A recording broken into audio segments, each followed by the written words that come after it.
चली सरकार गौर करी सभे अरोड़ा सभे तमाम भोजपुरिया समाज काका चाचा पितिया माई बहन भाई बंधु सबका के गायक व्यास रितेश मिश्रा के ओर से कोटि कोटि बार नमस्कार बा। आज बड़ी ही खुशी के बात बा, Sharda digital recording studio Mohammadpur जेकर प्रोप्राइटर निर्देशक एगो बहुत ही सुंदर गीतकार हमने के संजीत मदहोशी जी बानी, जेकरा स्टूडियो में आज दो चार शब्द में कुछ कहे के सुने के मौका मिलल बा। रउआ सभे भोजपुरिया समाज से यह कहम कि कोनो प्रकार के त्रुटि हो जाओ, चाहे हमारा तरफ से चाहे शारदा डिजिटल रिकॉर्डिंग स्टूडियो के समस्त कलाकार के तरफ से, तो रउआ सभे अपना घर के छोट लड़का भाई भतीजा समझ के माफ करे हम लोग, काहे कि जान ली सभे हमनी के कोनो कलाकार ना होई सो। रउआ सभे के आशीर्वाद प्यार दुलार से रउआ सभे के बीच में ठार बानी जा। अगर रउआ सभे कोनो प्रकार के गाना बजाना सुने के चाहता नहीं, शारदा डिजिटल रिकॉर्डिंग स्टूडियो जौन की संजीत मदहोशी ऑफिशियल चैनल बा, ओकरा के सब्सक्राइब करी लोगिन, संगे संगे बेल आइकन दबाई लोगिन। चाहे हमारा छोट भाई के, चाहे हमारा साथी कलाकार खेसारी लाल यादव जी के कोनो भी गाना अगर होखे तो रउरा तक पहुँचे। संगे संगे एगो और हमने के भोजपुरिया खबर हर प्रकार के न्यूज उस चैनल से रुआ सभे के सुने के मिली। रुआ सभे से यह कहम कि अपन प्यार दुलार आशीर्वाद हमनी समस्त कलाकार पर बनाई, ताकि हमनी का जबले जी ही तबले रुआ सभे के सेवा करी। कहे के बा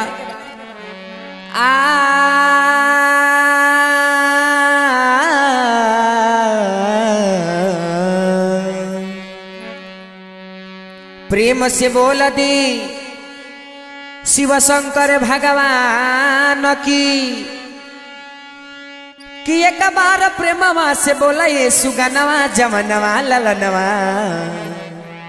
राजा रामचंद्र भगवान की। आज पहिल का मुलाकात हो, पहिल का मुलाकात बा, आधा बात बा, जब ले मिलल जाई तो हमनी के सब सेट हो जाई। लेकिन चली समय अनुसार वह सबके वो गीत सुनावत नहीं कि समय कब केकरा ऊपर कामना रूप में आ जाई, ई केहू के हाथ में नहीं खे। लिखे वाला ऊपर बारे लिख देले बारे कि हे बेरा हे तारा हई करे के बा, कि समय के हाल केहू जानी ना जानी रे भैया। अरे तो समय के देखनी अजीब बलिहारी, कि समय से होला सुख समय से होला दुख, समय से हरिश्चंद्र बनले भिखारी जी। कि समय से पारथ जब जीतले महाभारत भैया, तो समय से पहनले विराट धर साड़ी। कि समय से गरीब लोग के सुधल जब नसीब भैया, समय से कोयले धन कृष्ण से यारी जी। और वह सब से बता दी कि बहुत ही सुंदर एगो निर्गुण बा, एगो औरत के नया नया शादी भइल बा। शादी होते होते पति उनकर इतना ना दूर चल गए बड़े, उनका के छोड़ के औरतिया की आंख से झरझर लोर गिरता। औरतिया कहतिया, सबका से कहतिया कि पेट के आगे सहा जाई राजा, आ बिरह के आगे सहाई ना। ससुर भसुर के लाज के मारे, बात के करा से कहाई ना। औरतिया कहतिया, अरे तो नौकरी छोड़ घर अगोरा, आई धन दोसरा से अगोराई ना। अरे कहेले कमला बाबा रितेश चिन्हा लगई मिट जाई चिन्हा तो चिन्हाई ना। और अतिया कहती है संजीत मधोसी भैया जी कि सुतिले अरे से जाई के से जरिया अब बोलमुना पजरिया आवो सेरा सुतिले अरे सजाई के से जरिया अब बोलमुना पजरिया आवो सेरा अरे तो झर झर गिरता नजरिया झर झर गिरता नजरिया बोलमुना पजरिया आवो सेराम झर झर गिरता नजरिया बोलमुना पजरिया बोलमुना पजरिया बोलमुना पजरिया आवो सेराम।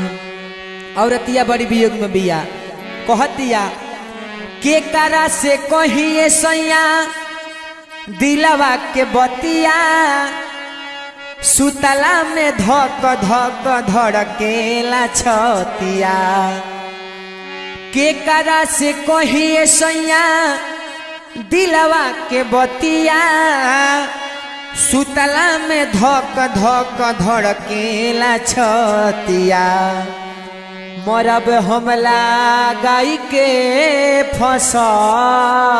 फसरिया मरब हमला गाई के फसरिया बोलमुना पजरिया आवो सेराम मरब हमला गाई के फसरिया बोलमुना पजरिया आवो सेराम धड़केला गिरतावे झर झर नजरिया झर झर गिरता नजरिया बोलमुना पजरिया आवो सेराम गिरताटे झर झर नजरिया बोलमुना पजरिया बोलमुना पजरिया आवो सेराम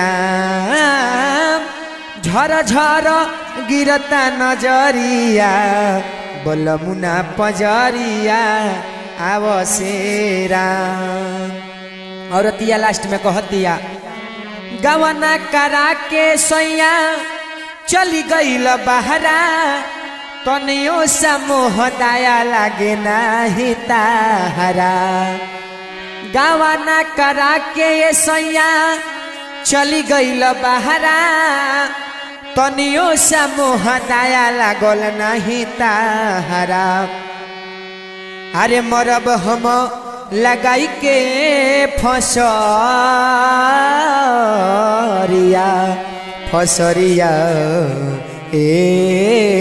एरा मरब हमला गाई के फसरिया बोलमुना पजरिया आवो सेराम मरब हमला गाई के फसरिया बोलमुना पजरिया आवो सेराम झर झर गिरता नजरिया झर झर गिरता नजरिया बोलमुना पजरिया बोलमुना पजरिया बोलमुना पजरिया आवो सेराम झर झर गिरता नजरिया बोलमुना पजरिया आवो सेराम झर झर बरसे नजरिया